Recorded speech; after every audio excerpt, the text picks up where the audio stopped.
Assalamualaikum warahmatullahi wabarakatuh.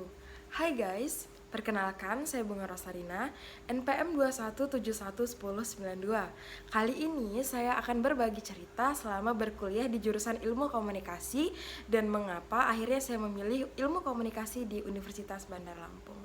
Simak ceritanya sampai habis ya. Karena ada istilah tak kenal maka tak sayang, jadi kita harus kenalan dulu ya biar kita saling sayang.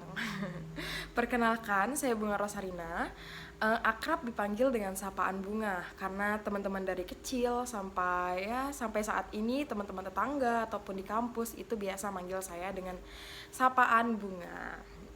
Nah, sebelumnya tempat tinggal saya tuh di Lampung Tengah, tepatnya di Gunung Sugih. Nah, awal mulanya saya tuh dulu merupakan salah satu siswi yang bersekolah di SMK Negeri 2 Terbanggi Besar Kabupaten Lampung Tengah jurusan Teknik Komputer dan Jaringan. Nah, saya juga merupakan salah satu siswi yang aktif dalam berorganisasi selama masa sekolah dulu gitu. Kayak organisasi yang saya ikutin tuh ada OSIS, ada Sastra Lampung gitu selama masa SMK. Cerita udah kelas 12 nih, udah banyak ujian sekolah, terus ujian praktek gitu-gitu kan. Terus kan biasanya kan anak-anak kelas 12 ini di setiap sekolah tuh ada yang namanya event. Kalau di sekolah saya sendiri tuh ada yang namanya event Kampus Goes to SMK CGTE. Nah, event itu tuh kayak kakak-kakak dari kampus ini tuh datang, perwakilan tiap kampus ini, kakak-kakak alumni SMK ini datang, perwakilan dari tiap kampus itu datang ke sekolah saya tuh untuk promosi kampus mereka gitu, untuk sosialisasi gitu, untuk ngejabarin beasiswa di sana tuh ada apa aja, terus jurusan-jurusannya gitu-gitu. Nah, dulu itu juga saya tuh sempet kayak dibingungin dalam milih jurusan gitu setelah lulus gitu. Karena kan dulu saya di SMK-nya jurusan Teknik Komputer dan Jaringan nih. Tapi saya tuh ngerasa kayaknya TKJ ini kayaknya bukan passion saya deh gitu. Nah, terus karena saya berada di fase kebingungan seperti itu, tentunya kan saya harus kompromi gitu sama ibu saya, ngomongin yang mana sih yang baiknya gitu. Selama masa obrolan pada kala itu tuh banyak banget jurusan yang ada beberapa jurusan yang kayak kayaknya pengen masuk jurusan ini deh, kayaknya pengen masuk jurusan ini deh gitu. Cuman tak balik lagi tetap dipikir-pikir lagi, kira-kira kalau masuk jurusan ini prospek kedepannya apa ya, kira-kira kalau jurusan ini prospek kedepannya apa ya gitu. Pokoknya dengan segala pertimbangan pada akhirnya saya memilih jurusan Ilmu Komunikasi. Nah, terus luluslah saya sekolah pada waktu itu kan. Di tahun 2021, saya lulusan tahun 2021. Nah, kalau waktu itu kan kita kan ada tes namanya kayak SNMPTN, SBMPTN gitu. Ini kayaknya masuk part sedih saya sih ya. Karena ini merupakan ya sedih banget pokoknya pada kala itu. Nah, nama saya tuh masuk ke dalam siswa yang eligible. Nah, daftarlah saya SNMPTN. Itu juga saya ngambil jurusan Ilmu Komunikasi gitu. Ada 2 kampus yang saya daftar, itu saya dua-duanya ngambil jurusan Ilmu Komunikasi gitu. Terus akhirnya keluar nih pengumuman SNMPTN. Tahu-taunya belum rezeki saya gitu untuk di jalur SNMPTN. Nah, terus sempet kayak down ketika pengumuman SNMPTN dan ternyata saya mendapat warna yang cerah alias warna merah. Itu benar-benar sempet kayak ya down, itu pasti sih, nangis pasti gitu. Nah, terus balik lagi saya disemangatin tentunya oleh ibu saya dan orang-orang baik di sekitar saya, dan akhirnya saya kembali bersemangat gitu ya. Terus selang beberapa waktu kan setelah tes SNMPTN tuh ada tes SBMPTN. SBMPTN ini tes tertulis gitu. Nah, daftarlah saya SBMPTN ini. Di SBMPTN ini saya cuman ngambil kan kita bisa milih 2 kampus tuh. Saya cuma ngambil satu kampus, di satu kampus yang sama, cuman 2 jurusan gitu. Ada waktu itu saya ngambil Ilmu Komunikasi juga, dan satunya ada satu jurusan yang berbeda gitu. Nah, terus tes lah saya pada kala itu kan. Setelah selesai tes, nunggu beberapa waktu. pengumuman lah SBMPTN itu. Ketika saya membuka pengumuman, balik lagi ternyata belum rezeki saya di situ. Lagi-lagi itu SBMPTN pun tidak berpihak kepada saya gitu, belum berpihak kepada saya gitu.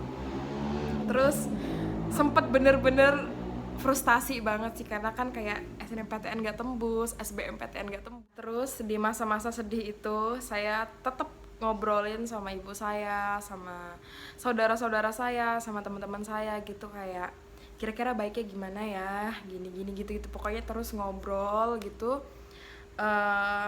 Setelah saya banyak ngobrol sama teman-teman saya gitu, adalah satu teman saya tuh ngehubungin saya, ngekontak saya kalau untuk gimana kalau kita daftar Universitas Bandar Lampung aja gitu. Nah terus saya tertarik gitu untuk ngambil Universitas Bandar Lampung. Terus saya coba obrolin sama ibu saya. Nah terus setelah obrolan yang cukup panjang, pada akhirnya saya tes nih. Pada akhirnya saya memilih UBL dan saya tes gitu di UBL. Nah setelah tes, alhamdulillah saya dinyatakan lulus, dinyatakan diterima gitu di UBL. Nah terus setelah itu saya kan di UBL tuh ada yang namanya jalur beasiswa gitu. Saya nyoba nih ngambil daftar di jalur beasiswa yang prestasi gitu. Jadi saya masukin sertifikat prestasi saya selama sekolah dulu gitu untuk daftar beasiswa tersebut gitu. Setelah itu setelah saya daftar beasiswa tersebut, saya lalu diwawancarai sama pihak dari Universitas Bandar Lampung gitu. Setelah wawancara itu keluarlah pengumuman bahwasannya beasiswa saya tembus 100%. Artinya itu saya sama sekali nggak bayar gitu selama berkuliah di Universitas Bandar Lampung gitu. Nah tentunya pada saat saya membaca pengumuman itu seneng banget, bener-bener yang kayak alhamdulillahirrahmanirrahim gitu kan. Setelah sempat kemarin saya down banget, frustasi banget, daftar sini nggak rezeki juga gitu, dan saya daftar di UBL dan daftar ngambil jalur beasiswa prestasi, alhamdulillah itu tembus 100% gitu. Bener-bener yang kayak oh oke, rezeki saya di sini gitu, tempat saya di sini gitu.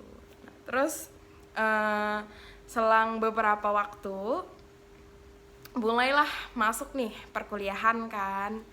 Terus saya mulai waktu itu masih Zoom, 2021 tuh masih Zoom karena kan masih Covid kan waktu itu. Nah, mulai seneng nih, banyak kawan-kawan baru gitu kan. Kayak asik-asik gitu anaknya, karena kan ya jurusan ilmu komunikasi kan. Jadi anak-anaknya tuh pada asik-asik semua. Nah, seiring waktu berjalan, saya ngerasa seneng banget nih, dan saya enjoy di jurusan ilmu komunikasi yang ternyata ini saya banget gitu. Di sini memang tempat saya gitu.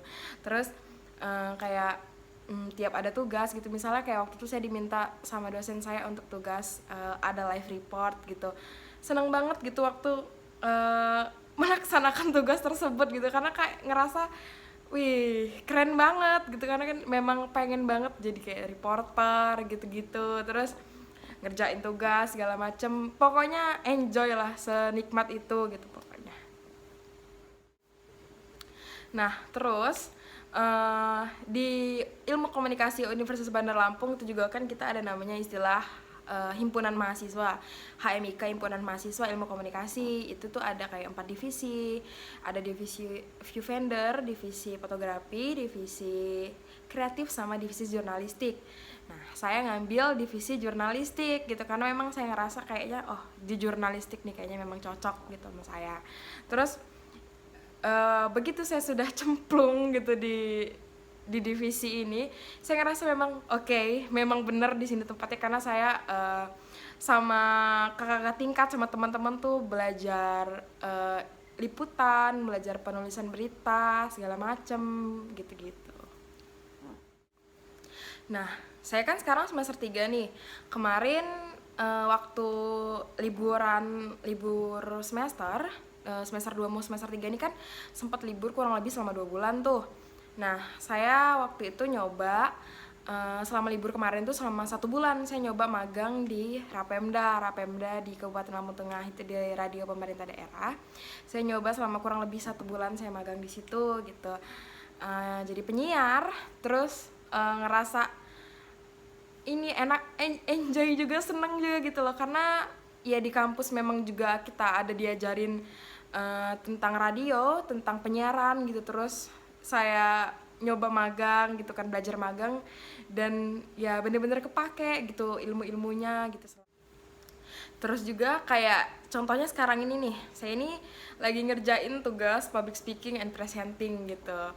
Ini tugas UTS, diminta sama dosen saya untuk bikin pengalaman gitu, pengalaman kita gitu. Terus saya juga senang nih ngobrol kayak gini tuh, senang. Jadi ngerjain bener-bener enjoy gitu loh teman-teman, karena memang ngerasa kayak ya di sini tempat saya gitu kan. Ini namanya mata kuliah public speaking and presenting. Nah, begitulah tadi cerita singkat saya. Saya nggak bisa ceritain semuanya karena akan memakan durasi yang sangat panjang ya teman-teman. Nah, begitulah. Terus saya sedikit mau ngasih pesan-pesan nih buat teman-teman yang nonton, bahwasannya jangan pernah berhenti untuk mencoba gitu. Mungkin ini terdengar klise, apalagi ketika kita sedang mengalami kegagalan itu, kita pasti kayak ini terdengar sangatlah menyedihkan gitu. Tapi intinya jangan pernah berhenti mencoba. Ketika kita di sini gagal, di situ gagal, di sini juga gagal, itu pasti dicoba terus, karena itu pasti ada aja tempatnya bakal ditunjukin sama Allah gitu, dimana tempat kita gitu, kayak jalan kita tuh di mana gitu. Karena saya udah ngalamin sendiri gitu, ini benar-benar berdasarkan pengalaman pribadi saya gitu teman-teman. Sekian ya cerita singkat dari saya. Mohon maaf apabila ada salah-salah kata ataupun yang kurang berkenan gitu. Saya Bunga Rosarina, pamit undur diri dan sampai jumpa.